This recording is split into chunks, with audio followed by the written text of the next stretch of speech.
Good morning, good afternoon, and good evening, depending on your whereabouts. Welcome to this Carnegie Endowment virtual meeting on a United Nations without the United States. I'm Stuart Patrick, Senior Fellow and Director of the Program on Global Order and Institutions at the Carnegie Endowment. This is the first in a series of meetings that we're going to be holding under this general title over the next few months to examine the impact of the United Nations the impact on the United Nations of dramatic shifts in the U.S. posture under the second administration of Donald Trump. As the UN General Assembly opens its 80th session, including with a leaders level segment starting next Tuesday, relations between the world body and its most important member and leading funder have never been more fraught. As you know, since taking office, the president has moved to reduce and fundamentally transform U.S. engagement with multilateral institutions. He's, of course, announced that the United States will leave several major multilateral bodies, including the World Health Organization, the UN Human Rights Council, UNESCO, and other agencies. And he's also pulled the United States out of the Paris Climate Agreement. And more such steps could be in the works. In February, he instructed Secretary of State Marco Rubio to conduct a review of all international organizations and treaties of which the United States is a member or a party, and include recommendations for withdrawal from those that no longer serve America First priorities. The results of that review have yet to be made public, but are presumably with the White House now. What we do know is that his budget request to Congress slashes financial contributions to international organizations by some 87% when you include the rescissions package, and it also zeroes out support for UN peacekeeping. In contrast to Trump 1.0, when there seemed to be guardrails in the White House and Capitol Hill, the president's move have elicited relatively little resistance in Washington. To survive, meanwhile, the UN has embarked on an unprecedented cost-cutting effort while looking to other members to ramp up their diplomatic and financial support. While these steps have generated a lot of publicity, not that many people have taken a deep dive to ask some more detailed questions. First, what's motivating these moves, and how do they differ from long-standing U.S. ambivalence and, frankly, sometimes antipathy towards the United Nations? Second, how will these steps affect the UN's concrete ongoing work, including in the fields of peace and security, humanitarian assistance, human rights, and sustainable development? Third, as the U.S. retreats, what countries, if any, might fill this vacuum for good or ill? And finally, what becomes of the United Nations in a post-American world, not one where the United States has necessarily even formally left the United Nations, but is really largely disengaging? Is the world body destined to go the way of the League of Nations, or are there signs of reform and resilience that might be possible or already taking place in this moment of crisis? A lot of big questions, but we're fortunate to help answer them. We have three very informed experts with us today. Alison Lombardo is former Deputy Assistant Secretary of State for International Organization Affairs. And this meeting series, I should note, credit where credit is due, is actually Alison's brainchild. And we're going to be delving more deeply into the issue of the UN in a post-American world in the months ahead. Colm Lynch is a senior reporter for DevEx and one of the most knowledgeable and experienced journalists covering the United Nations. He's written a number of recent insightful articles on the plight of the UN on its 80th anniversary, which I commend to you. And finally, Mintu Pham is the tireless CEO of Project Starling, an organization dedicated to promoting effective multilateralism.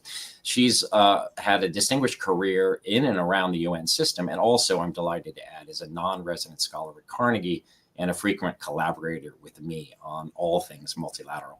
And what I plan to do today is to engage the panelists in conversation. We have about an hour and a half, but in the last 10 or 15 minutes, 15 or 20 minutes, hopefully, we'll also be engaging those of you on this live stream. So please have your questions ready and feel free to place them in the YouTube chat at any time so we can begin to consider them and ask our panelists to respond. In case you're wondering whether or not this topic is of interest, we have some 600 people registered for this meeting, so quite a few people on this call. With those preliminaries, I'd love to dive right in. And beginning with Alison, could you start by painting a picture of just how dramatic the current changes in U.S. policy have been? A lot of this is making the headlines, but some of it isn't. What are some of the key ways that the administration is pulling back, and how far could this go? I referenced the this 180-day review, for instance? What might we see going forward? Thanks. Great. Thanks, Stuart, for that question. And I'm happy to do a laydown because of the U.S. policy and budget process, there's kind of drips and drabs coming out. But when you total it up, I think it is, in fact, more extensive and more permanent than many people thought at first glance. So as you mentioned, I do think the United States will continue to participate in the UN. We know that President Trump is going to New York next week, but we are going to see a more permanent and very significant financial drawback, even if Congress does pass new budget legislation. And I think we are not going to see the United States take up its traditional leadership position, at least over the next 4 years, if not longer. I want to start with the money. So money talks, and often policy is made through budget. The United States, as folks know, pays about 22% of the regular budget, 25% of the peacekeeping budget, 40% of the humanitarian budget in the global need, and then countless millions of voluntary contributions to the UN. And there are three major kind of elements that I think we should look at when we look about what the financial pullback is. The first is the rescissions, including the pocket rescission, so-called, that I think we can assume is going to go through, which means that the UN is going to get half of what the US committed to give this year. So the pain is starting now. This is not, planning for the next year. This is already cost expended, but that will not have US dollars put against them. And so, as you said, they're getting 40% only of the regular budget this year, and likely no peacekeeping money and no voluntary money. There is still some humanitarian money that is flowing out, but it's very, very hard to calculate right now. So the pain truly is immediate. With the president's budget in FY26, which is his kind of proposal for how to go ahead, which is with the Congress now, it's frankly even worse. So they're signaling that there will be no peacekeeping money, no voluntary money, and as you said earlier, more than 80% cut in dues. So that's really going from $1.5 billion to about $300 million. Very significant. That would fund about 7 of 46 UN orgs for the US portion of those dues.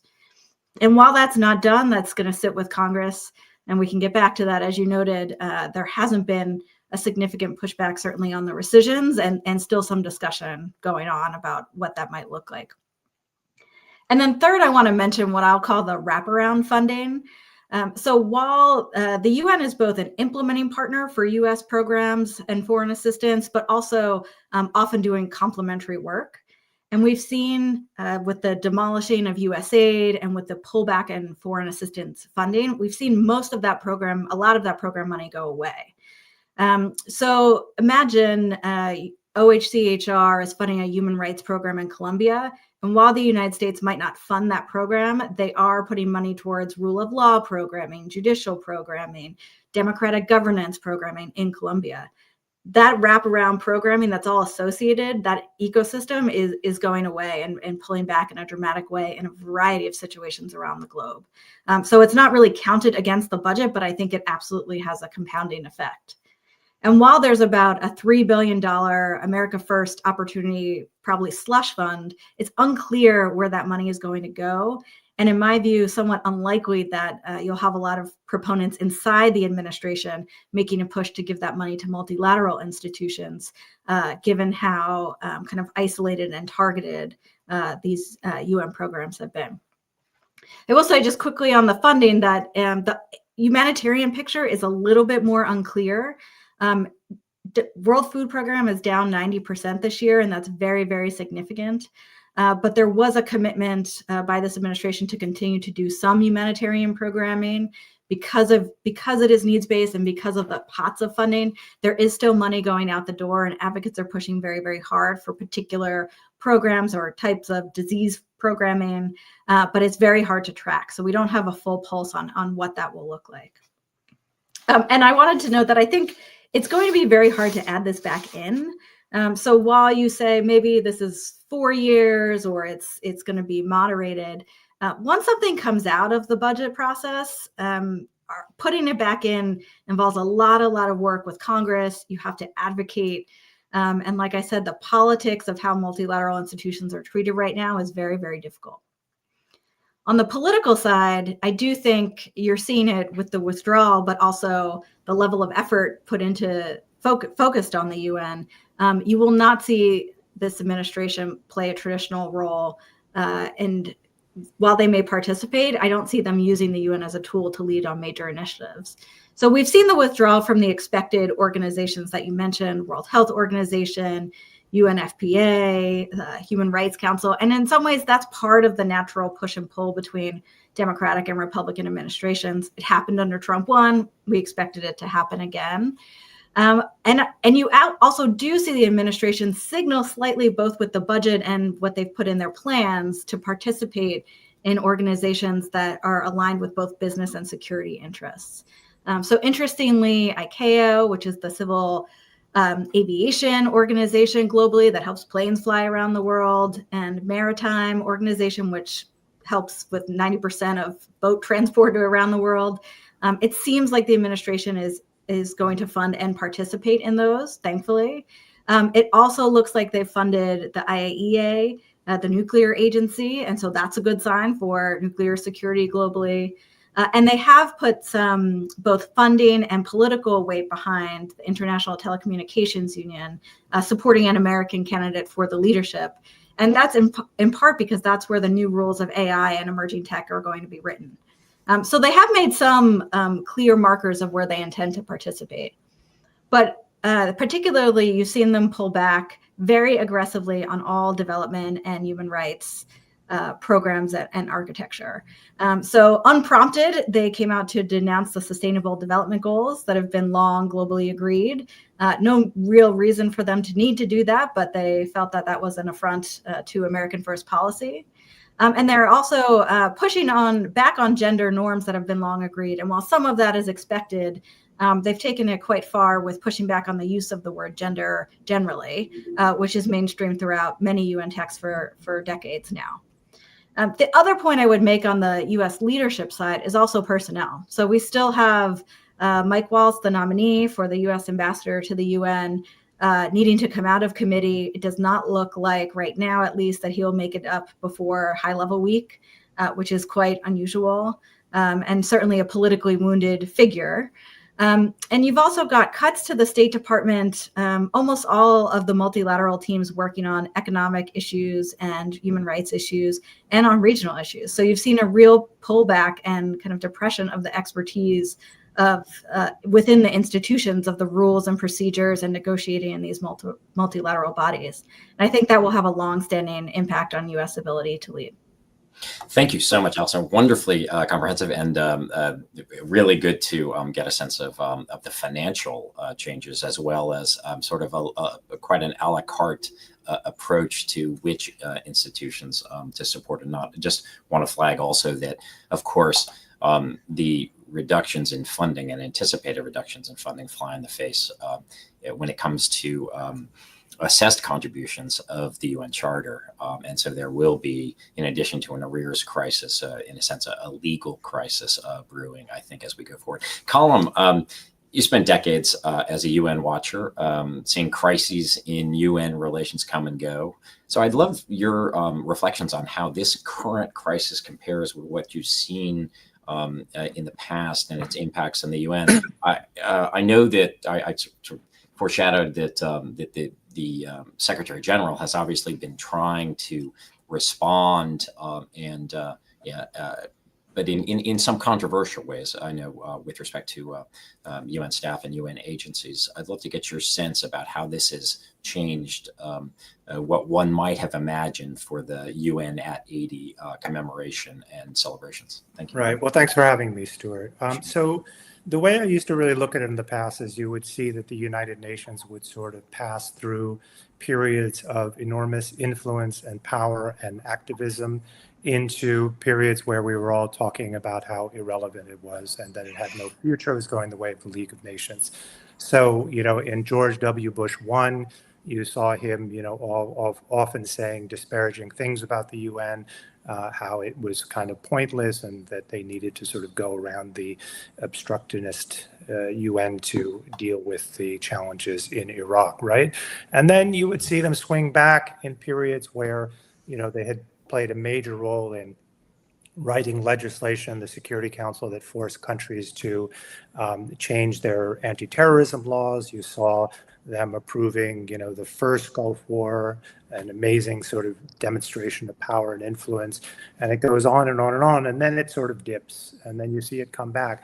What feels different this time is that a lot of the machinery is being shut off in a way, as Allison mentioned, you can't turn it back on. So I think that this period is significantly different, and the UN is going to have to reimagine itself as a smaller institution, as will the entire sort of humanitarian and foreign, aid sector. What you're seeing, kind of an answer to your other question about what the Secretary General is doing. So, the Secretary General has completed a very involved and ambitious reform process back in 2024. The membership adopted the Pact of the Future. There was another agreement on AI and the digital commons last year, an effort to have the UN looking forward to future kind of challenges that they would have to grapple with.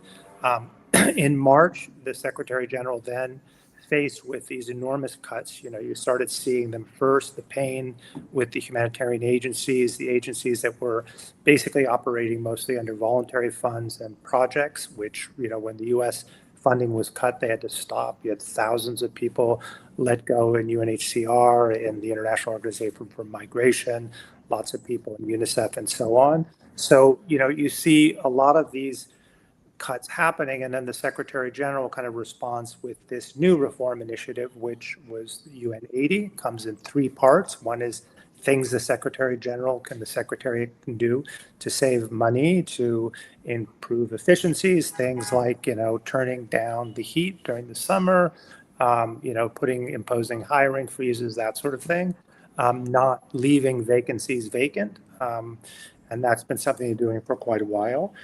The second part is a mandate review, and I will leave most of this discussion to Min Tu, who oversaw the 2005 mandate, and will tell you why it's going to be such a challenge.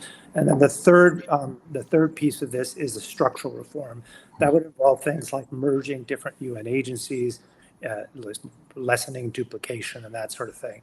The problem from where I sit is that we've seen these reform efforts before, and we've seen what happens when it goes through the membership negotiations. And so it's hard to see that there's much momentum in the membership, much agreement to go along with a reform that they don't necessarily understand how it's going to make the UN more relevant and see it as basically appeasement to the United States. And so I think that's going to be an enormous battle. And I'm not particularly confident that this is going to turn out, that there's going to be at the end of the year a significant reform achieved, or even next year. But that will be part of the conversation over the next couple of weeks and months. Thank you so much, Colin. Perhaps we can get back later to the sort of structural reforms. I know people have sort of suggested, merging, IOM and the refugee agency, and there's and different development aspects of the organization. But then, of course, as looking at the organizational chart, which is quite something for those of you who have not ever looked at, those of you on the call have not looked at the organizational chart of the United Nations.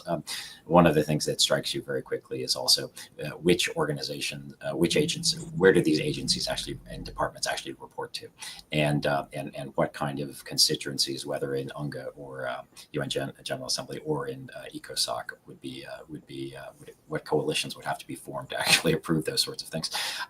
Min Tu, I'd love to hear how the broader UN membership is adjusting from this retreat from multilateralism and more acrimonious tenor of U.S. engagement with UN agencies and also negotiation processes. I guess there are two questions there. One of them is, and also can you talk a little bit about the mandate review that Colin mentioned? What are the prospects for that in terms of making the UN more efficient? And then also more broadly, have we seen other countries within the UN membership pull back from multilateralism, or is it, in a sense, a case of full speed ahead without the United States? Because I know that there have been a number of processes underway. So I'd love to get your reflections on that. Thanks. Great. Thanks, Stuart. Thanks for holding this, and great already conversation among the other panelists. So I think initially the other governments around the UN were, I think, in as much of a shock as many of us. I think we had seen Trump won and people had some idea as to what to expect, but I don't think anyone was quite ready for the efficiency with which the Trump administration sort of came into making announcements about the UN, but also about withdrawing from the obligations that you've already mentioned and that Allison has really so well laid out.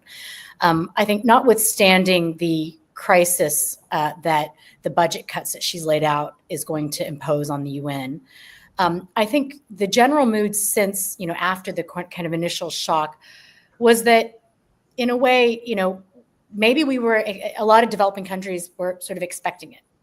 That, rather than having the blinders on of the US talks a good talk around engaging with the world and reinforcing its position as a sort of founder of the UN and the values and principles that the UN is based on, and helping to write the charter and that sort of thing. But that actually, there are some fundamental core national interests there. And in fact, maybe what the Trump administration has done is freed everyone from this sense that, they're doing this for the good of the planet, but actually at the end of the day, this is about core national interests for the US. And I think a lot of developing countries around the world and observers around the world, not sitting in the US, not sitting in Europe or in Western governments, are saying we kind of had a sense this was going to happen all along. Not just because of Trump, but even over the years. So, looking historically, and Columns laid this out a little bit, but there's always been this kind of schizophrenic sense from the US as to how much it wants to engage with the rest of the world and how much it really wants to put into the UN and its role there. And I think it's ebbed and flowed, but I think for a lot of governments, this has really just laid bare what they might have suspected all along. But it's not so much that they're fretting over it. In fact, I think a lot of governments are saying, what those of us in the West or in Western governments or in Western think tanks would think of as a crisis or a sort of a dramatic dismantling that now we're running around wondering what to do, that actually a lot of developing countries are saying, this is not a crisis, it's actually an opportunity. That this is their opportunity to step up and maybe try to reshape the global order and these global institutions according to the kinds of things that they think it should actually do. And that a lot of these governments are saying, the principles and ideals of the charter, sovereign equality of states, territorial integrity of states, those they even reinforce in a way more so than the governments and the major powers that wrote those words initially. And so you'll have states defending their sovereignty to the teeth, that's saying that they really do believe in some of the principles of the UN. And let's not forget that, when you have negotiations, even recently, Allison mentioned the US saying they don't believe in the Sustainable Development Goals, or that they reject it, or that they don't believe in the work on gender or climate change. You actually have developing country negotiators in the room saying, actually, no, we will defend this. You even have Western governments saying maybe we need to adjust our language so that we're not seen as being at the forefront of these maybe woke ideas and trying to accommodate the US position on it. But in fact, you have developing countries, the G77 countries saying, actually, no, these are things we agreed on and we're going to defend those things. And in recent negotiations, as you just mentioned, you've seen the UN sort of react to the Trump administration pulling out in a way that I think a lot of people are surprised, that they're saying, we are resolved to move forward with or without the United States. So in May, you had the pandemic accord. This was 3 years in the making. The World Health Assembly, the governing body of the World Health Organization, has been trying to negotiate how we in the future react and respond to the next pandemic.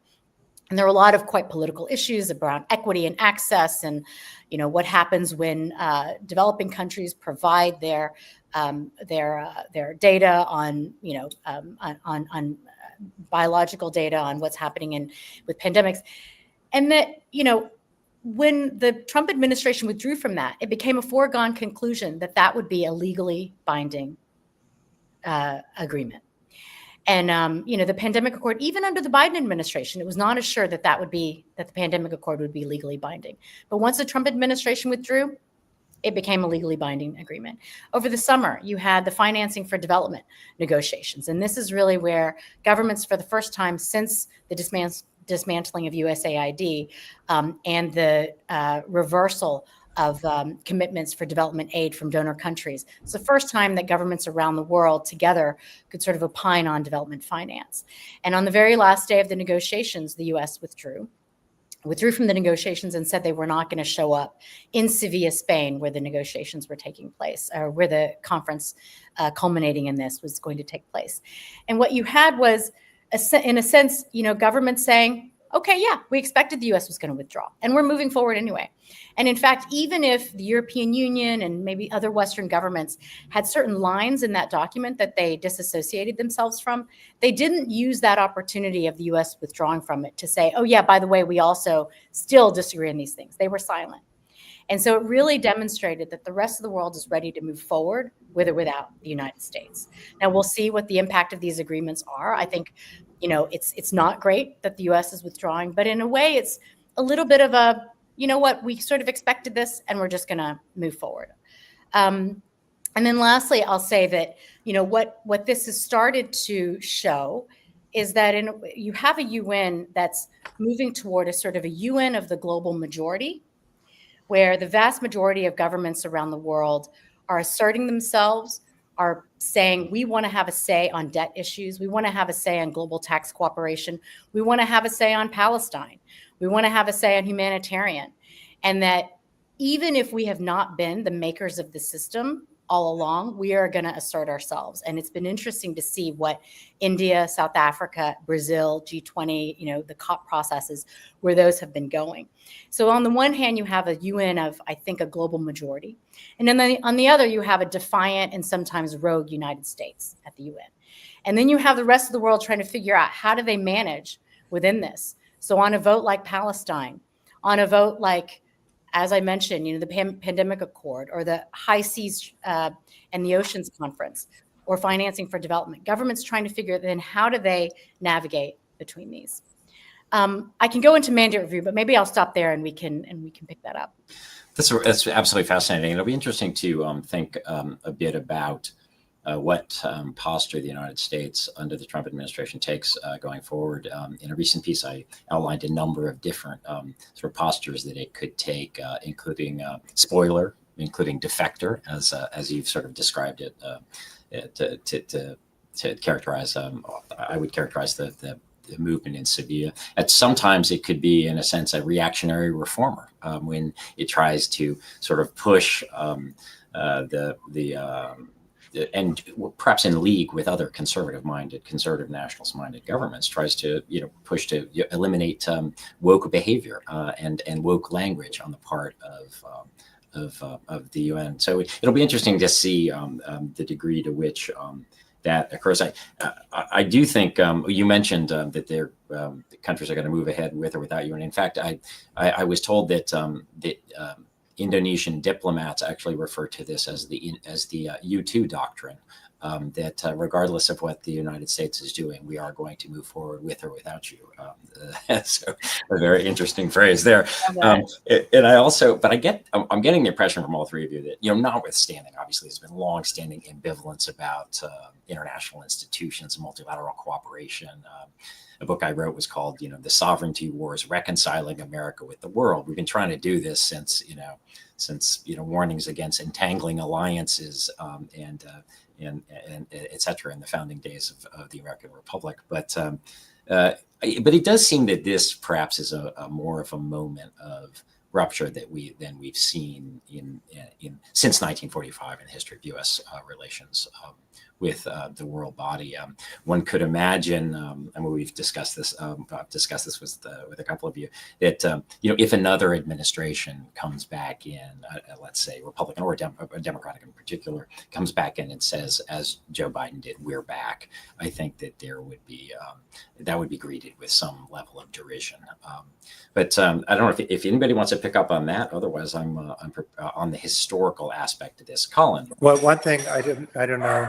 Actually, let someone else take this. I've got a dog barking. Will do. Does anybody want to? Allison, do you have any thoughts? Yeah, I'll jump in on this a little bit. I think what you're seeing now is not just an ambivalence, because there is, I think, not necessarily a full intent to destroy, but an intent to explore, should we destroy this or not? And there's an ideological aspect to this that's very different.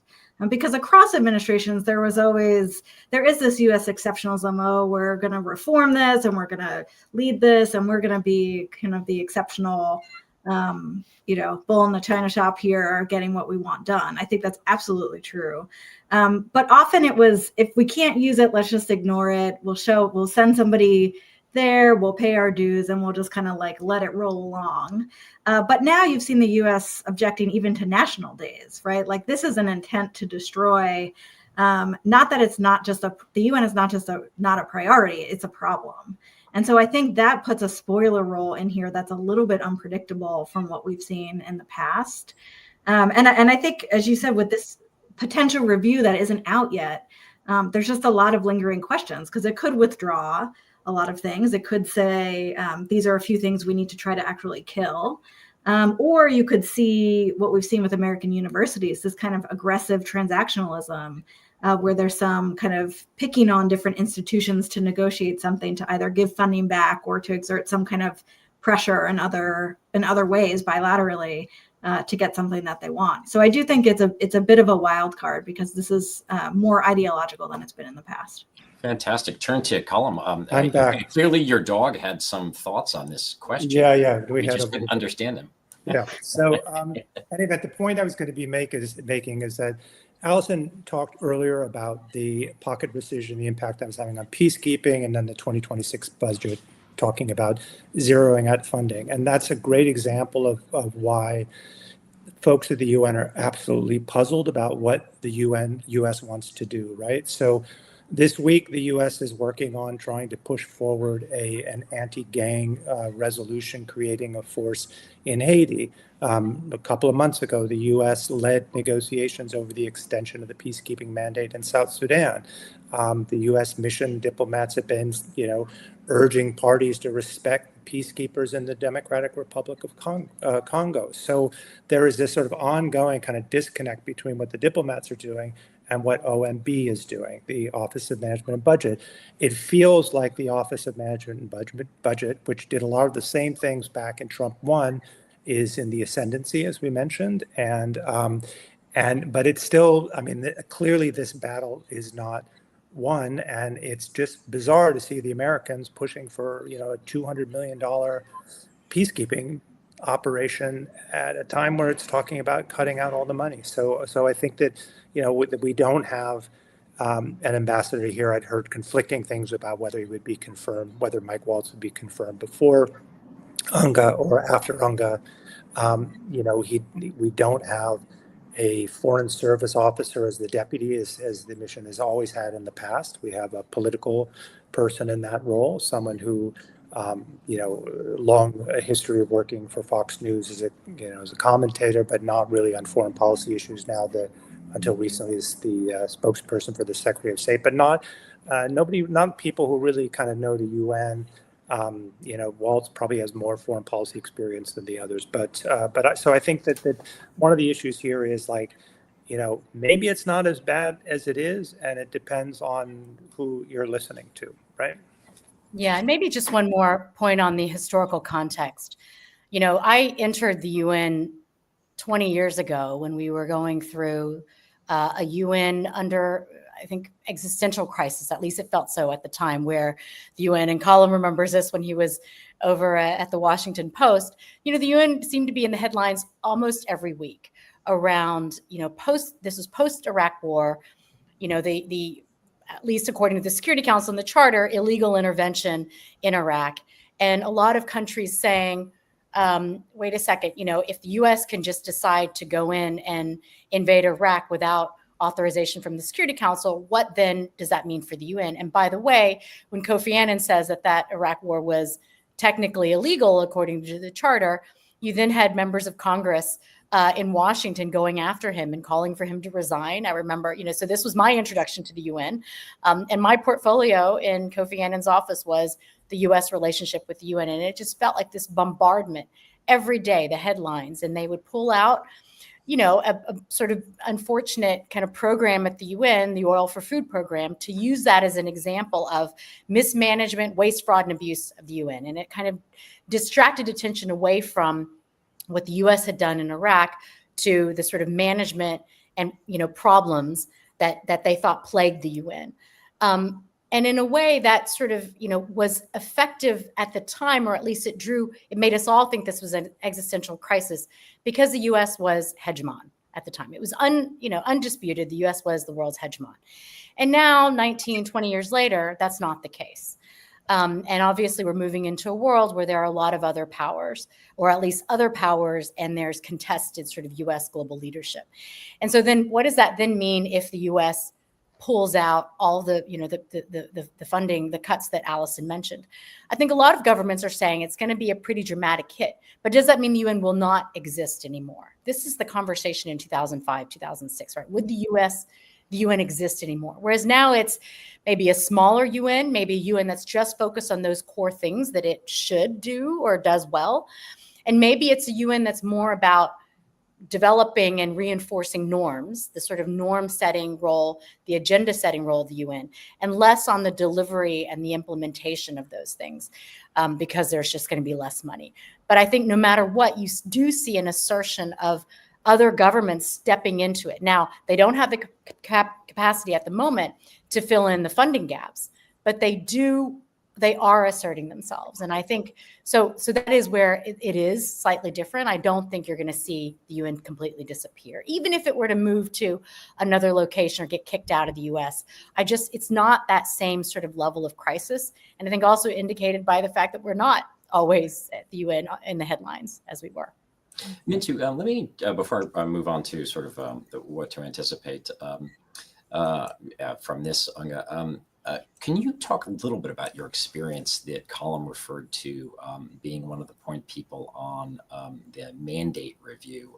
We had a very interesting meeting a couple of weeks ago where Suzanne Nossel, our friend, discussed making opportunity out of this crisis, in a sense. And one of the things that she focused on was the figure often cited of sort of 40,000 different mandates. I'm not sure how many, if those are all active, but certainly, once a mandate resolution is passed, it seems to live in perpetuity as opposed to getting wound up, and that increases just the sense of incoherence and the UN trying to do a million things all at once. Do you have any thoughts about what your experience might teach about trying to streamline those mandates?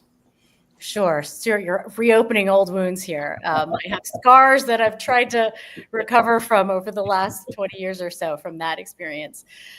So I think, when you do mandates, creates a nice headline, because then you think, oh, that means that there is like a directive somewhere. So how many directives are there? Can you imagine doing this for the US government?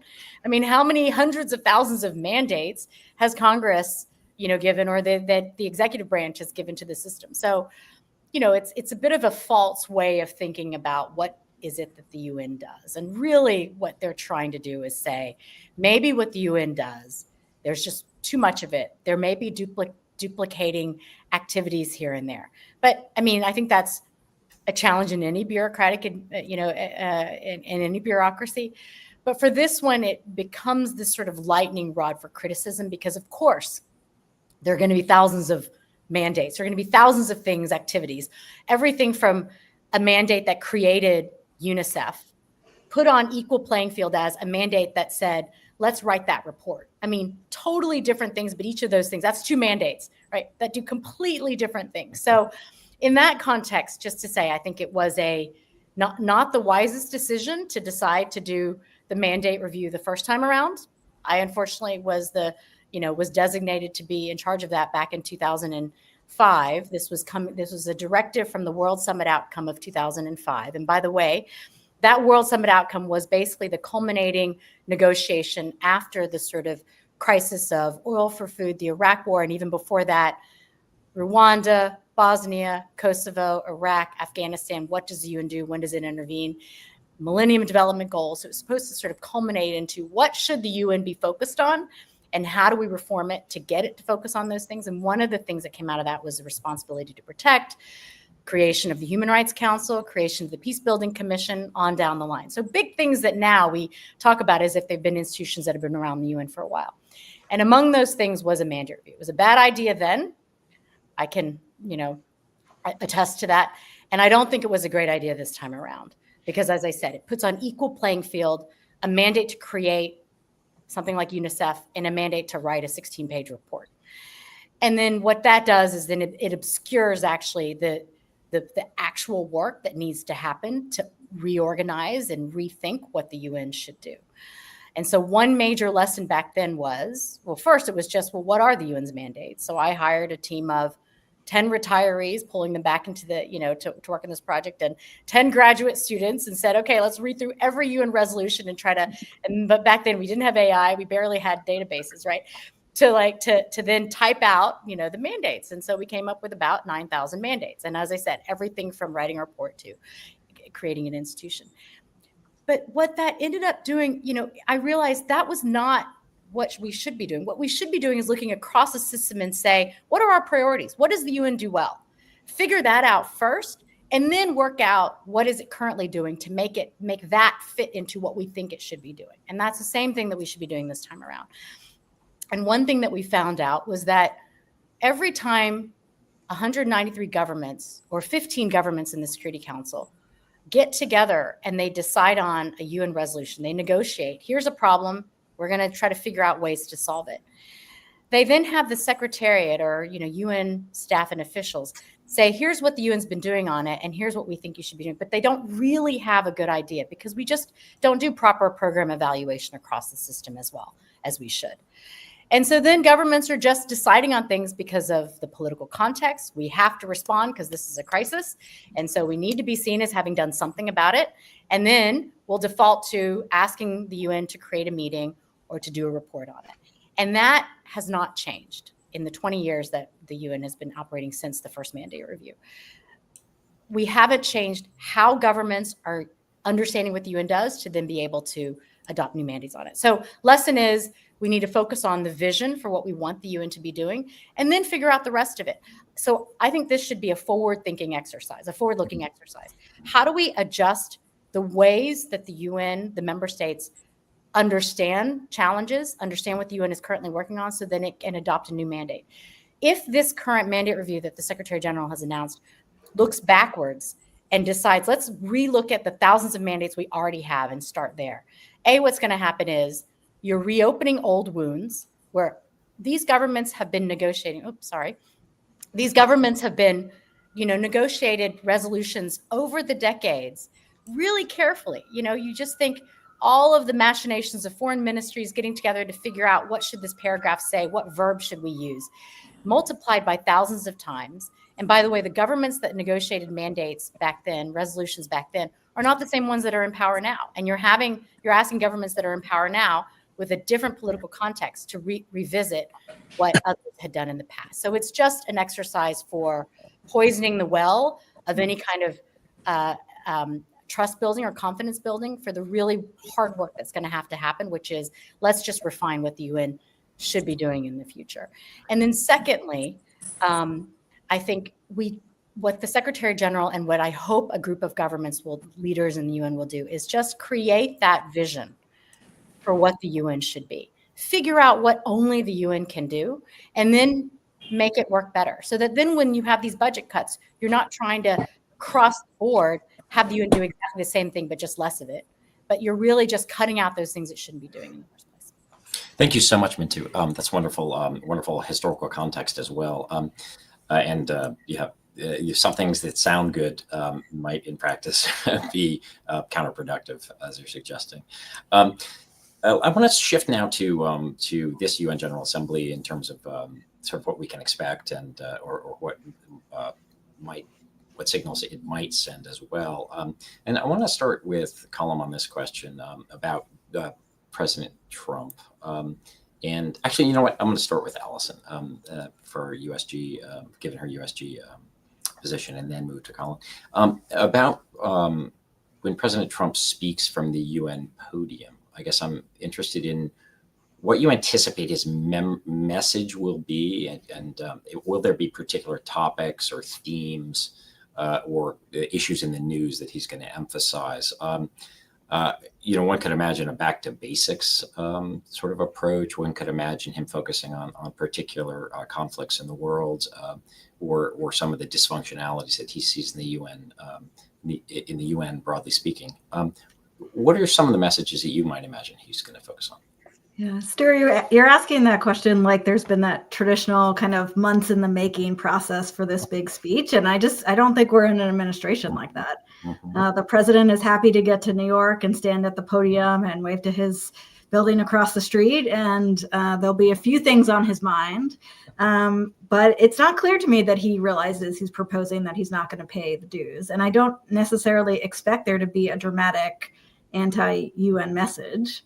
I do think there will be an America First message that will be unmistakable, much of which we've seen play out in the policy over the last several months, and really focused on some of the kind of current events that he's been working on, Ukraine and Russia, likely Israel and Gaza, maybe something on Syria. But I'm not expecting kind of a synthesis of what this administration's policy is on the UN. I just don't think we're going to see that.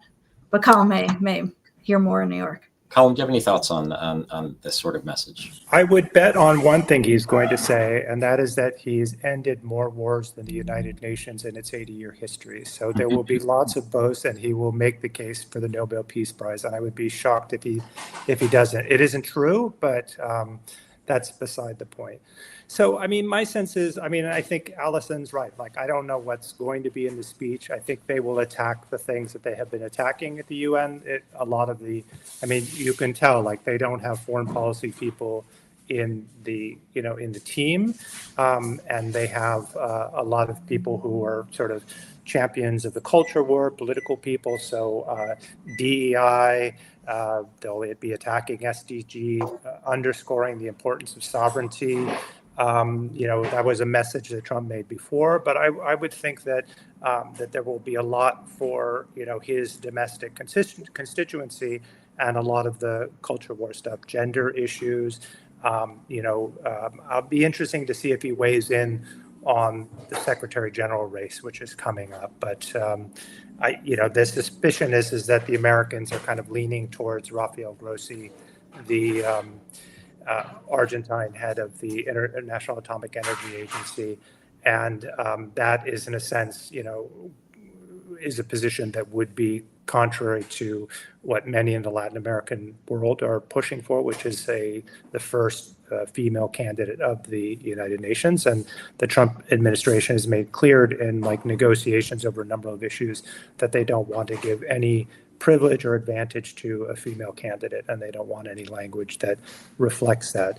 So I think it's going to be more than that. My sense is that the reception will be polite. I don't see a lot of flaming attacks against Trump. I think people are too nervous about the impact that could have on their own negotiations over tariffs. And I presume tariffs will also be part of the discussion as well. Yeah, I think it's going to be, one of the things to mention before is that, and what's curious about this whole process is that, in some strange way, Trump really kind of likes the UN. He loves to come here. He did in his first administration, his first term. He invited the Security Council to the White House twice. He invited the Secretary General at least twice. He got on, engaged in panels with him during the General Assembly. He just really seemed to like it, right? This time, and also, his first cabinet appointee was Elise Stefanik, who was going to be the U.S. ambassador. So it seemed to people that, maybe they're going to engage with us, but, things have changed, and they have, he has not met with the Secretary General since he came into office.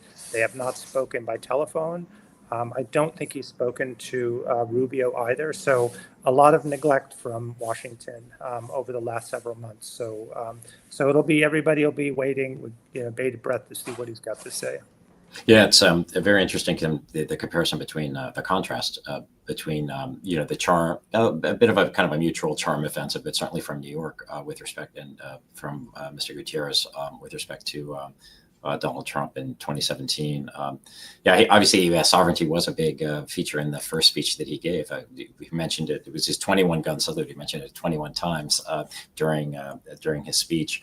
I was very interested. I participated in a panel in the Paris Peace Forum last November, in which I was moderating a panel with actually 4 very strong leading female candidates to be UN Secretary General. They weren't declared as such, but had been thought of as. And there's a very deep bench globally, but also not least in Latin America, which I guess is the rotating chair, or the rotating region, which is supposed to have the Secretary General this time. But as you point out, with the Trump administration, the notion that it would necessarily a female would be the front runner seems to have disappeared. Mintu, do you have any thoughts on what we might see from the president?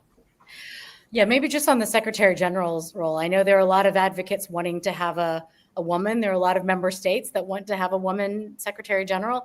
And my advice to them is, if you want a woman, don't talk about wanting a woman, and hope that there's a candidate that, despite her gender, will survive. But if you focus on her being a woman, there's no way in hell we're going to get that. Excuse my language. But in terms of what to expect, from the president, and especially even, in terms of reactions or response from the rest of the world, I think, Colm is right. There will be politeness, but I also think there's a lot of governments who are, looking to be enterprising, for lack of a better word. How do you use the fact that this president, I think there's been a lot of sort of, psychological analysis about what might be the way to appeal to this president and that sort of thing. But I think a lot of governments are looking to see, how do they have an in? How do they sort of become friends? I think what's interesting, you have a president who is pretty clear that, if you are friendly and try to make inroads, that he can be responsive. And so, if I were to think kind of really blue sky as to what could be the most outrageous or, scenario of getting President Trump to be engaged in the UN, you think about, he sees himself as a deal maker, as the world's best deal maker. Well, the deal of the century is Security Council expansion, and you see what's going on in Brazil, you see what's going on with India, you see what's kind of going on in the rest of the world. And, it may not be as outrageous as it sounds for there potentially to be some big deal that could appeal to him. There's a Nobel Peace Prize, and there's also being the one to broker some giant deal around Security Council expansion, given where things are.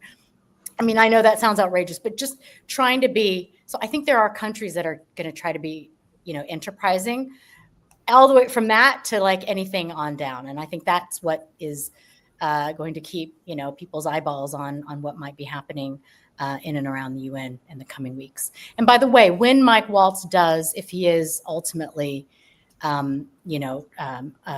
confirmed, given where he's been and, the kind of machinations of the White House, I think he'll probably make a few dramatic moves just to sort of prove his MAGA bona fides to people in Washington. So that'll also be interesting to see. Thank you. On Brazil, just want to note that by tradition, of course, it will be very interesting, given the recent New York Times op-ed penned by Mr. Lula and the ongoing tariff punishment on Brazil for its prosecution of former President Jair Bolsonaro. It'll be very interesting to see what Lula Ignacio da Silva says when he speaks right before Donald Trump, by tradition, right after the Secretary General. I will be interested to see what the president has to say on two major conflicts, obviously, Ukraine. And I know that Europeans are gathering within sort of a coalition of friends of Ukraine during the high-level week next week to talk about what they're prepared to do to defend Ukraine. So I'm sure that many Europeans will be anxious to know whether or not the president has, in their view, overly kind words for Mr. Putin and possibilities for being a peacemaker there, or comes out and is quite critical, not least within the context of the drone attacks recently, and as well as the drone incursions into EU and NATO member states. The other thing that I will be interested in is how the president addresses the perennial issue of Israeli-Palestinian relations. And obviously, this has been something. This is in the background of so much of the rhetoric and positions that the administration has adopted with respect to different entities, from UNESCO to UNRWA, of course, the Palestinian Relief and Refugee Agency, is the alleged anti-Israeli bias, alleged anti-Semitism. But we've got here, obviously, tremendous amount of anger globally and frustration about Israeli violation of international humanitarian law at a minimum in Gaza. And now you've had, of course, the UN finding of genocide recently being committed there. And then, of course, you've got the pending recognition of Palestine by even quite close U.S. allies. Trump administration, of course, has remained a staunch defender of Israel, notwithstanding a caveat about the attack in Qatar against Hamas officials. So it will be, and denying visas to Palestinian Authority and the Palestinian representatives. So it will be highly interesting to see how much that issue itself dominates the week, and also continues to figure very strongly in U.S. policies with respect to specific UN agencies, the UN in general. I don't know if anybody wants to comment on that hot potato. I'll talk. Thanks. First, I would just say that the UN finding on genocide, it's the UN Commission of Inquiry, just so Indeed, that's true. Recognize that this is not the Secretary General. The Secretary General making that the decision, even though a senior official in Tom Fletcher has used the G word in some of his remarks. But I think that, this is going to be, as you mentioned, the finding on genocide. Monday will be the two-state solution conference in the GA. You will have countries like France, UK, Australia, others formally recognizing Palestine as a state. The Americans, as you mentioned, very unhappy about that, and that's why they have prevented President Mahmoud Abbas from the Palestinian Authority from traveling to New York. He will. There was some talk about whether they move the event to Geneva, as they did with Yasser Arafat back in the 1980s, but it doesn't seem like that's going to happen. He will address the General Assembly via video link, as President Zelensky did a few years back. So very tense. People will be watching to see what he has to say about that. But also,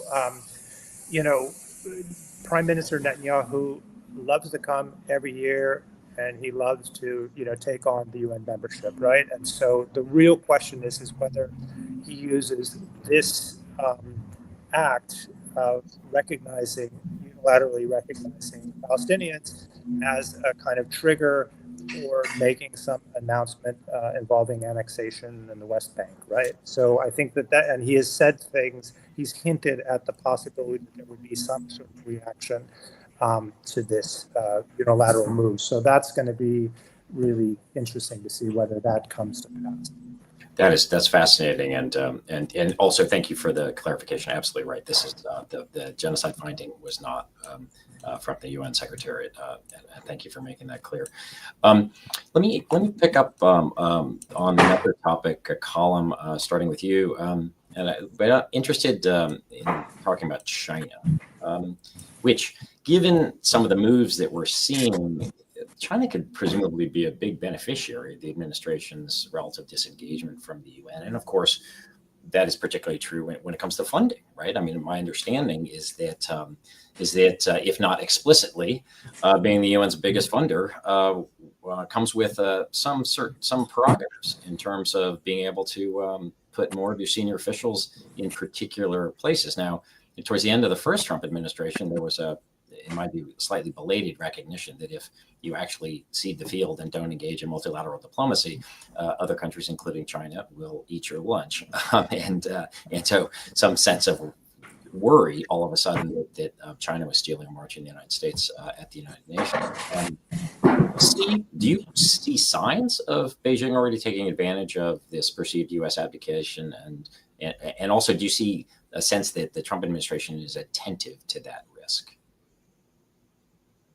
Go back, even before the first Trump administration, but definitely the first Trump administration, the Chinese were very much focused. I mean, the way I used to think about it is they would see these agencies within the UN that the Americans didn't care about as kind of distressed assets, and they would move in and take them on the cheap, right? And I think President Xi's first visit to the United Nations was in UNESCO, and they had made a very big push at the time to have the leadership position there. They didn't get it, but they did sort of outmaneuver the Americans, and they got FAO. So they had some success, and I think FAO was a signal to the Trump administration that they need to get their stuff in order if they weren't, if they wanted to sort of prevent the Chinese from, gaining greater influence. So now we see the Chinese have taken some initial moves, stepping up financing for the World Health Organization, but we haven't seen the large-scale, effort by the Chinese to step up its funding. What I'm hearing a lot, I wrote about this recently, is that they have been very active and they've been much more outspoken about the fact that they pay almost as much as the Americans. The Americans pay 22% of the regular budget. The Chinese now pay 20%. The U.S. pays right now this year 27%. Well, it doesn't pay. It's assessed 27% of the peacekeeping budget. Only pays 25%, and the Chinese are now charged over 23%. Japan, Germany, much smaller share of the budget, and the Chinese are saying, "Look, we want senior posts." And we want to have more influence, and they have, a perfectly reasonable case.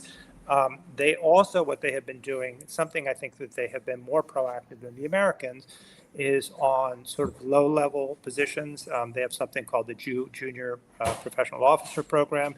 I think in the Secretariat alone, I'm not sure about the number across the board in all the agencies, but in 2023, I think that's the last year I've seen the numbers, they had 70.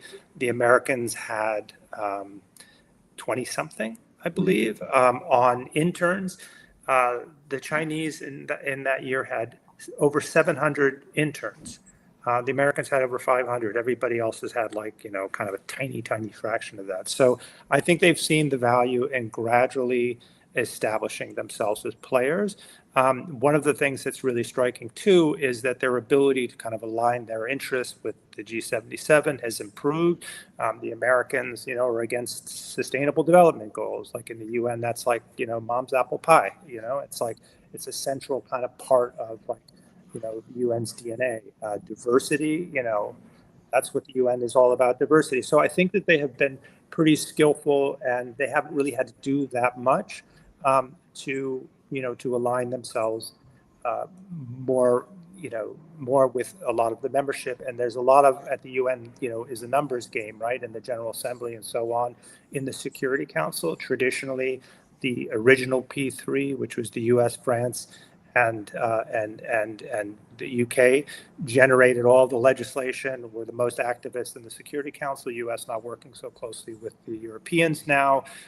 So that's an opportunity for the Chinese. Are there countries from the developing world, from Africa, where there are 3 Africans, where they might be able to have more influence? And the US no longer has that sort of privileged position of driving, UN Security Council business, right? So there's a lot of this stuff where they have been proactive recently in making the case, but also, they've been in this game for a long time, and they've been thinking about it for a long time, and they sound more credible, on multilateralism than the U.S. I mean, one sort of counter narrative to that is that now that they're paying more, they're also more aligned with the U.S. and some of the donors on cost cutting, right? So they're in the the fifth committee, budget committees, calling for scaling back funding for peacekeeping on all the missions, and that's an area where you see the U.S. and China will align more closely.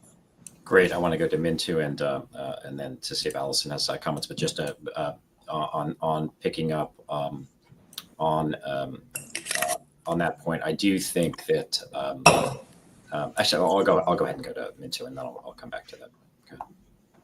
Well, I just wanted to say, I think, when this was this topic, a UN without the US, I think, and you hinted about this earlier, but I think, the main thing that we lose here is the UN being the sort of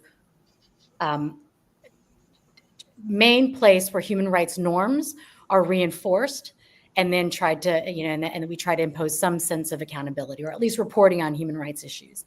And so I think, in a way, regardless of whether the Chinese have decided to step into either funding or other leadership where the U.S. hasn't, that you've seen across the board. And it isn't just because of the Trump administration. I mean, this has been coming for a while, where you just don't have as much of an emphasis on human rights and some of the sort of humanitarian laws, which you mentioned before, but some of the fundamental human rights issues that you would have seen previously. And so if there's anything at all, I think without U.S. leadership, you really see a gutting of some of that. And it's not sufficient for the Europeans and others to step up and say human rights is important. You really have seen a dramatic loss there. Maybe a couple of things also on China, this point about a UN where it's the global majority, an enterprising, and sort of a global majority that's rising and feels more empowered, and a sort of defiant and sometimes rogue US, is that even like a China is trying to figure out how to manage within that. And so in the financing for development negotiations, you had debt as a huge issue this year. So many countries deep in debt, so much so that they're not able to pay for basic things like education and health for their own citizens. That and that in those negotiations, you didn't see the Chinese stepping up much, or at least in the negotiating room speaking up. And maybe they were doing it behind the scenes. But even then, knowing that as a group of 77, if there's a significant chunk of the group of 77 where debt is an issue for them, by the way, it's called the G77 in China, China wasn't going to then go out ahead and say, no, we don't want this, because they knew the global majority wants to be talking about this issue. And then lastly, I just wanted to highlight, very recently, President Xi and the Chinese government announcing their global governance initiative. And I've heard them talk about this in lots of places. I think it's been in the news. But what's really interesting, and I'll just do a very quick, what's interesting about that is that if you didn't realize it was coming from China, their 5 principles are adhering to sovereign equality. Secondly, abiding by international rule of law and prioritizing democracy and international relations. Third, practicing multilateralism, where it's a governance system built for all. Fourth, committing to a people-centered approach. And then 5, focusing on results. If you just heard that, you would say, oh, wow, anybody hearing that and is a pro-multilateralist, or at least, put some credibility in global governance, you'd say, wow, that sounds really great. Now, obviously, as we've seen, the Chinese government doesn't actually abide by all of those things. But the fact that they've now put that out there, I think, is some kind of assertion of we can lead that. And now, and we may try to do that. Maybe leading from behind is maybe a better way to put it, to borrow a phrase.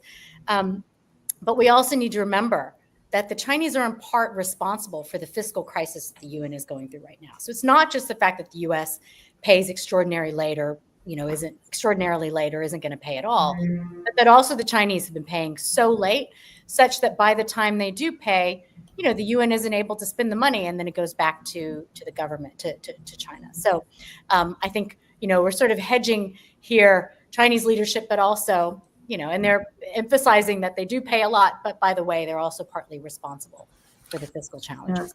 Right, global governance with Chinese characteristics, I guess I would say, right? But it was just picking up on what Colin had said earlier, that very much framing themselves as champions of multilateralism. That was a big message that came out of the recent Shanghai Cooperation Organization meetings in China. Allison, over to you, and then I think we'll probably turn to some questions from the participants online. We already have 3 great ones lined up.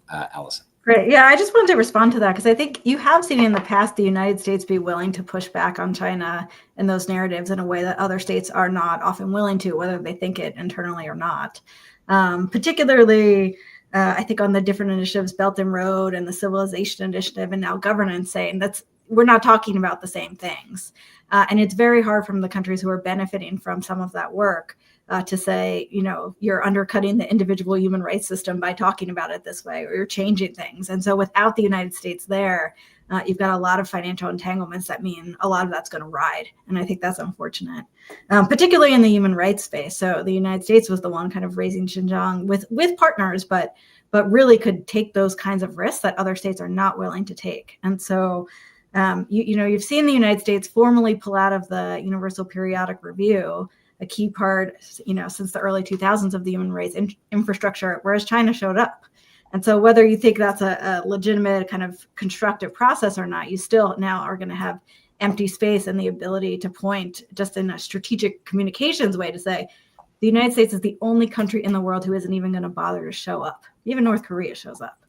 The other piece on the junior staff, this has been animating for the Trump administration, the first Trump administration, as well as Congress on a bipartisan level.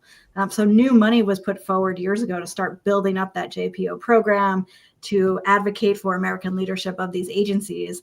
And there's no money for that now.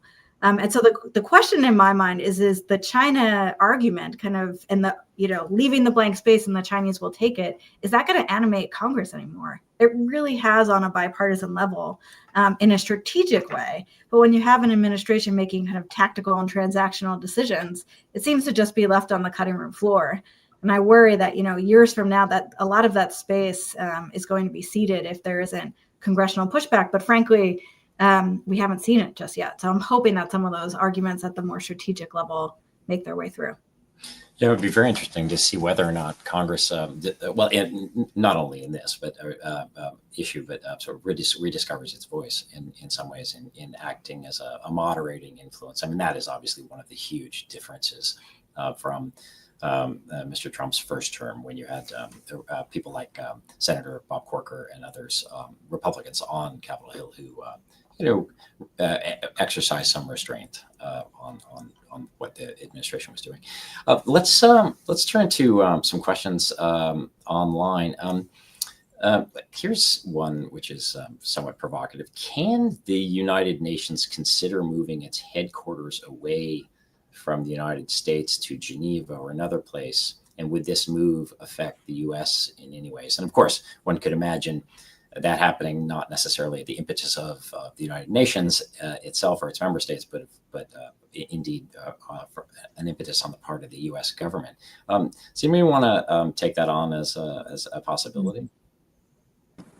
I guess I'll say a couple things. I mean, I don't know. I mean, Geneva would be so thrilled. Oh my God, they'd be so happy. They're already facing, job cuts and questions about their future as international Geneva. So I think they would be thrilled. I don't know. I just think the logistics of it are so overwhelming, and then you'd have to get sort of membership to go along with it, and unless if the U.S. threw the UN out of the U.S., then this could happen. But I just think there's too much inertia for something like that to happen. I mean, a lot of people would love it, would love it not to be in the U.S., but I don't see it happening too soon unless the U.S. decides. Any other thoughts from Allison or Mintu, or we can move on? Yeah, go ahead. I don't expect that it would have a major impact on the United States, particularly, right? If you're going to show up, you're going to show up, whether it's, in New York or in Geneva. And so in this day and age, I don't think it makes the difference that it maybe once did. But I'm sure New York City would have something to say about it, particularly next week with the traffic. It's interesting there. Yes, it's interesting. There have the same questions have been raised, of course, of the Bretton Woods institutions, which, of course, by design and partly because the United States was the biggest and remains the biggest shareholder in both institutions, but are based in Washington D.C. But there was also a sense, I think, from the Roosevelt's and then Truman administrations that if those institutions were not based in Washington, they might have less buy-in, and that's also the case in terms of as the effective veto, not explicit, but effective veto the United States enjoys in both of those organizations were to disappear with a readjustment of shares, that might also loosen the attachment of members of Congress to that institution significantly. Go ahead, Binta. Yeah, just Allison mentioned New York City. So I'd be remiss as a former, somebody who has tried to emphasize the importance of the UN to the US. I'd be remiss not to mention that in a study that Ed Koch, the former mayor of New York, did back in, I think, the early 90s, looking at how much does New York City itself benefit economically from having the UN, and by the way, all of its missions, essentially embassies to the United Nations in the city and all the conferences and everything else. It was in the billions of dollars. I'm going to forget the exact number right now, but in the billions of dollars annually. And that's a while ago too. Yeah, and that was a while ago. It was more than 20 years ago. But also, in terms of prestige for the U.S., I mean, it's, as much as we like to make fun of Gaddafi pitching a tent, to come to the UN General Assembly, I mean, I guess that's not going to happen anymore. But, and having Hugo Chavez stand on the podium and, say, I still smell the sulfur from the, devil that was here yesterday. For all of that, like, as much as people don't see a value or maybe question the value of the U.S. being involved in the UN, there's just something about U.S. standing in the world that we can put our political differences aside to allow governments, political leaders of all stripes and, philosophies, and no matter how outrageous their statements are, we do allow them to come here as the host country of the greatest forum in the world, actually the most realist forum in the world. I was telling my students this morning, the most realist place in the world where governments can come together and try to talk through their differences. It's not just a place where we sing Kumbaya and talk about these great ideals. There's another great question here, and maybe I'll start with Allison with this one. Some of the UN agents, since you had gone through a list of the US, a number of UN agencies, the question is, some of UN agencies provide data, standards, and services that matter a lot to corporations. For example, ITU, ICAO, UPU, which I assume is the Universal Postal Union. Do you expect large companies to start speaking up? Did you ever encounter a sort of a corporate constituency at all for some of these things? There certainly is, both corporate, I would say scientific certainly, and technical. The cooperation globally on weather, on like earthquakes and natural disasters, on shipping. Certainly the Postal Union can be a hotbed of negotiations. You'd be surprised. And I do think ITU and some of the global work done on the future of AI does really matter. I do not expect that you will see public debates about this. I think it is still a sensitive, kind of politicized issue in the United States. And while some kind of global companies and scientists who look across the globe at work really do care about this, it's going to be hard to muster that kind of support. But I do think if, when you explain, you had a panel last week, Stuart, where we're talking about that there is general American support for global cooperation on these types of things, right? Folks understand that, the science on earthquakes can not only be done in the United States, and that planes need to fly, and we've got all kinds of rules of the road that benefit everybody.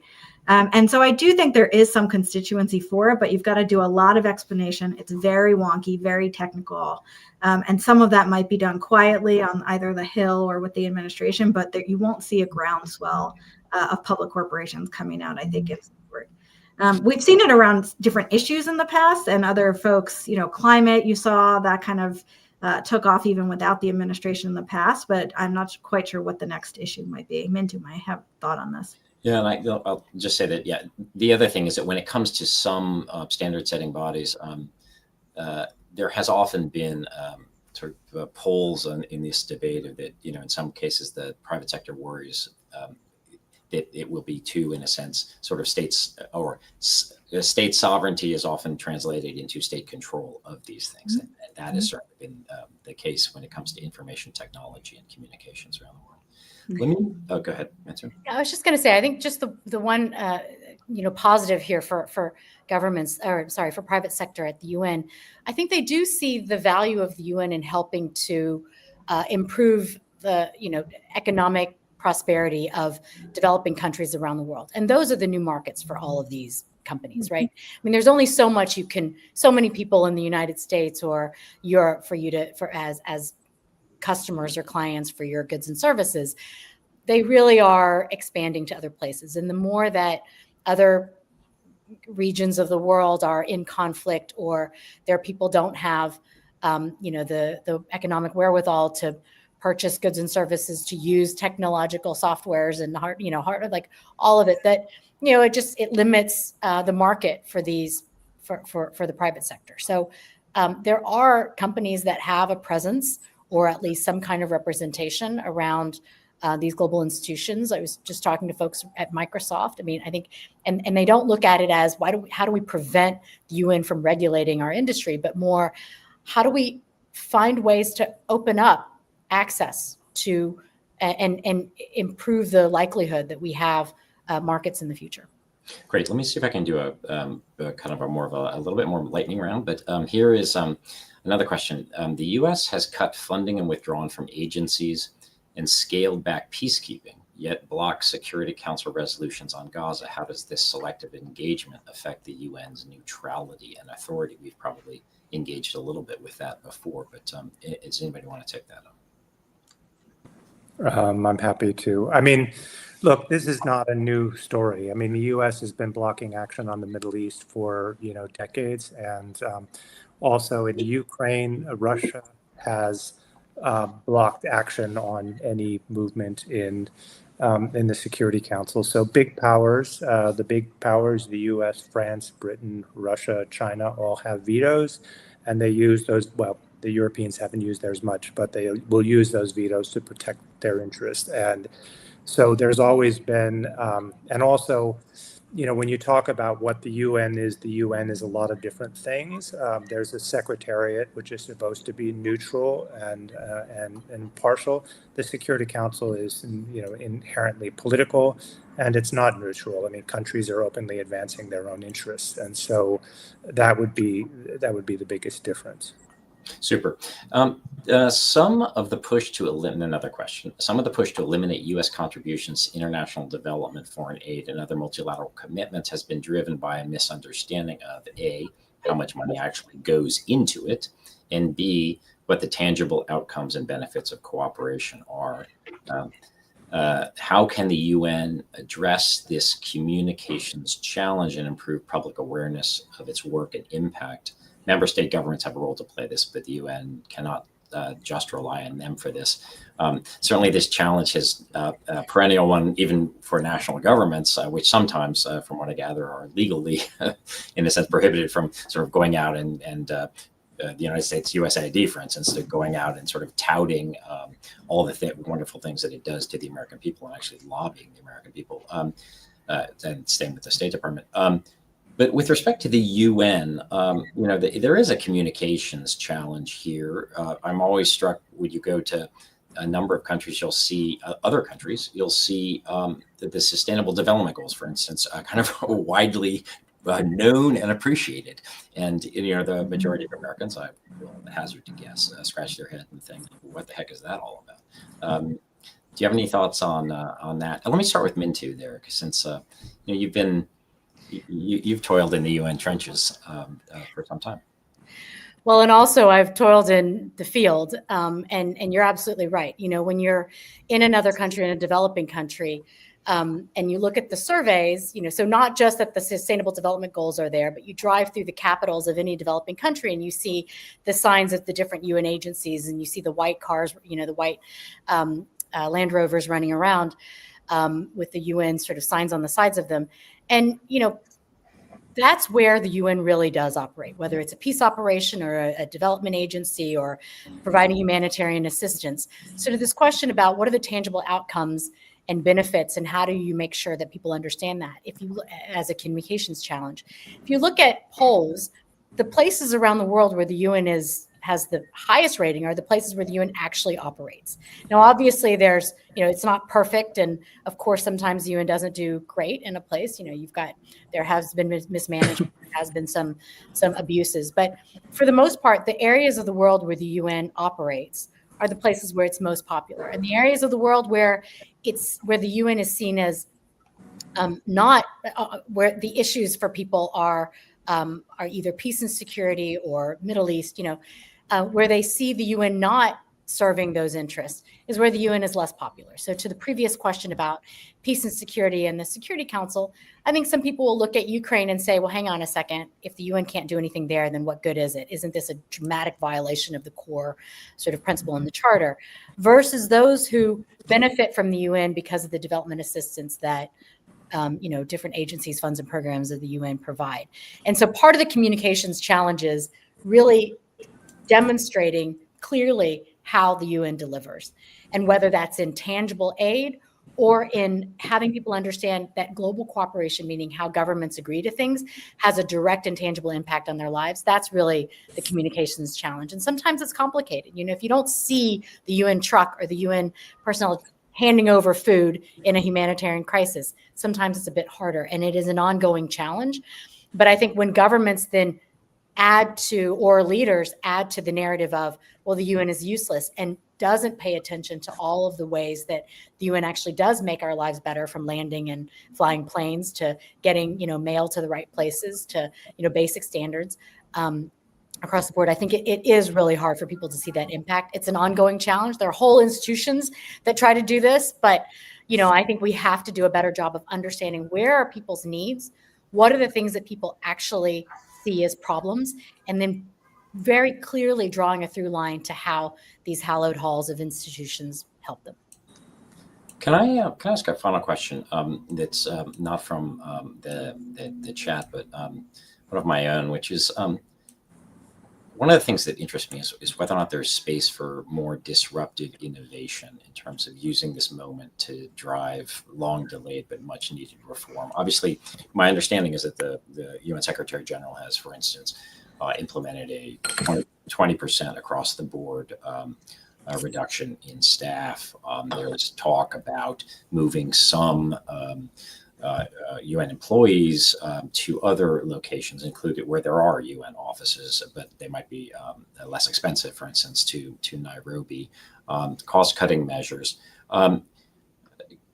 Just a couple of words, just from each of you as we close, about whether there could be some level of reform or a launch of a reform process that might be a little bit more promising than the sort of perennial issues of UN reform that we often talk about, and that might even conceivably lead to some sort of rapprochement between the Trump administration and the UN, where the president could, in a sense, declare victory for having moved things forward, as opposed to just a slapdash or in some ways Doge-like effort to simply just cut willy-nilly without anything sort of strategic in mind.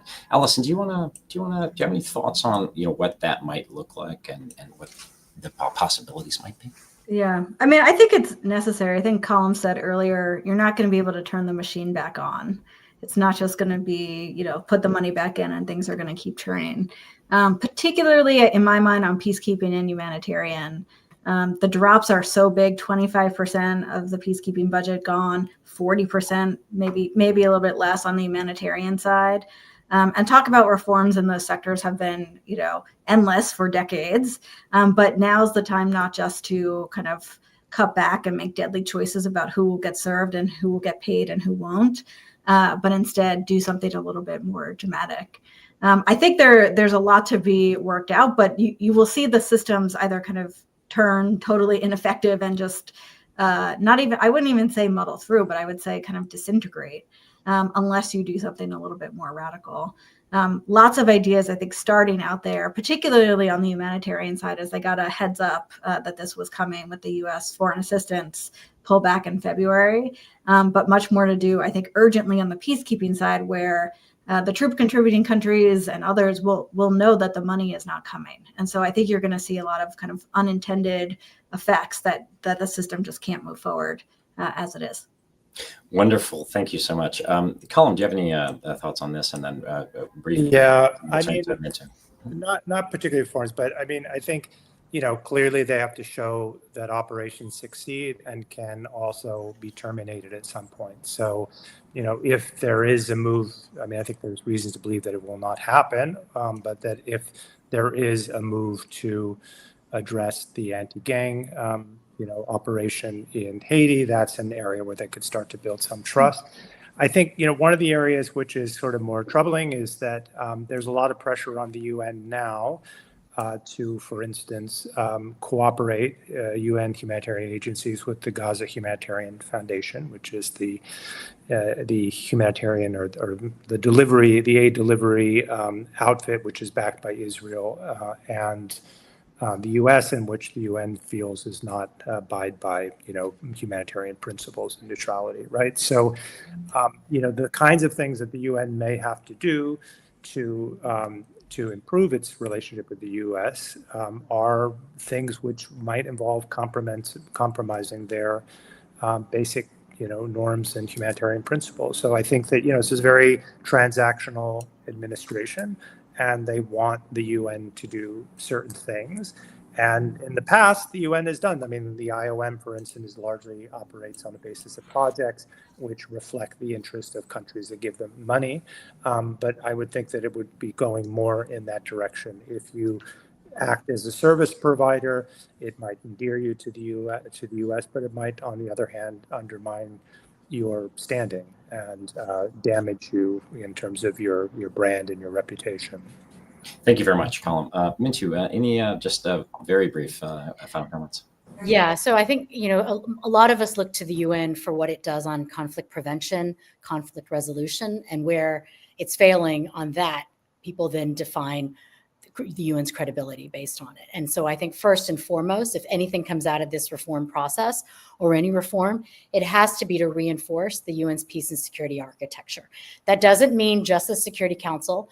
And in fact, I actually think the emphasis needs to be on the rest of it. So the Secretary General's good offices function, the mediation work that the UN does. When, Kofi Annan and I know the best, but when there would be tensions in a place, he would send in someone, not yet an envoy, but someone to go and talk to the parties, listen, figure out what's going on, and then see if before things explode, you can get at a very local level some kind of resolution, or at least have them see that someone's paying attention. So, let's try not to have things go haywire. So I think, the sort of basic peace and security apparatus of the UN needs to be reinforced. And that, I think, will need to be in the inbox of the next Secretary General.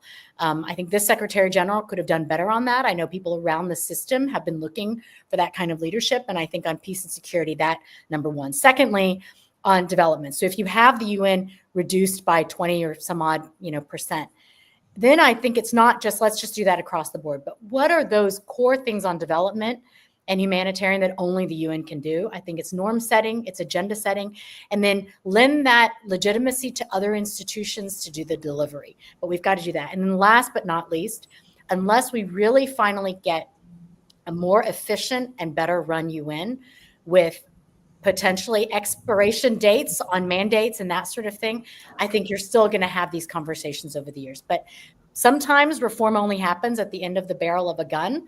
That's maybe one unfortunate silver lining of all of this, is that we're going to have to change. Well, this has been absolutely a wonderful conversation, and I think that this one is going to be evergreen in terms of, for better or for worse, in terms of its relevance to the U.S. relationship with the United Nations and the dilemmas that relationship faces going forward. Alison Lombardo, Colin Lynch, and Mintu Pham, wonderful as always to engage with you, and thank you also to those on the call for the questions you asked. This will end the program at this point. Thank you so much. Thanks so much.